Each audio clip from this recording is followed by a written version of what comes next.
Mobile কিনতে বেরিয়ে ভয়াবহ সড়ক দুর্ঘটনা, কালভার্টের নিচে পড়ল মোটরসাইকেল, ঘটনায় আহত ৩।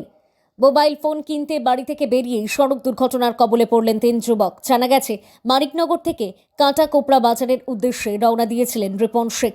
তার সঙ্গে ছিলেন দুই বন্ধু, মাজিরুল শেখ বাড়ি মানিকনগর এবং বিল্লাল হোসেন বাড়ি কালুপুর।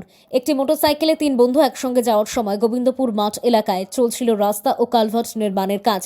স্থানীয় সূত্রে খবর, নির্মাণাধীন অংশ স্পষ্টভাবে চিহ্নিত না থাকায় সেটি বুঝতে না পেরে নিয়ন্ত্রণ হারায় মোটরসাইকেলটি। মুহূর্তের মধ্যেই নির্মীয়মান কালভার্টে সজোরে ধাক্কা মারে বাইকটি।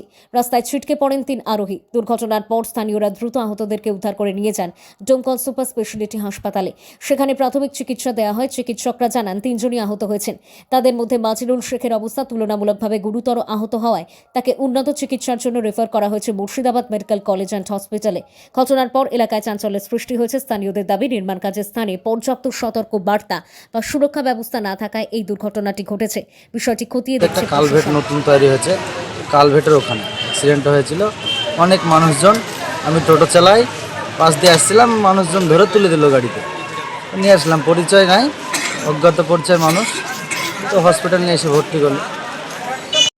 আমি এই ছেলেটা আমাকে বললো, তারপরে আমি আসলে ছুটি বেরিয়ে তাছাড়া তো অন্য কিছু না। কিছুই বলেনি আমাকে, কিছুই বলেনি। আমার হাতে হাঁটে গেল, হাট থেকে ঘুরে এসে আসিস। আমার নাম আব্দুল মান্নান মন্দির বাবা।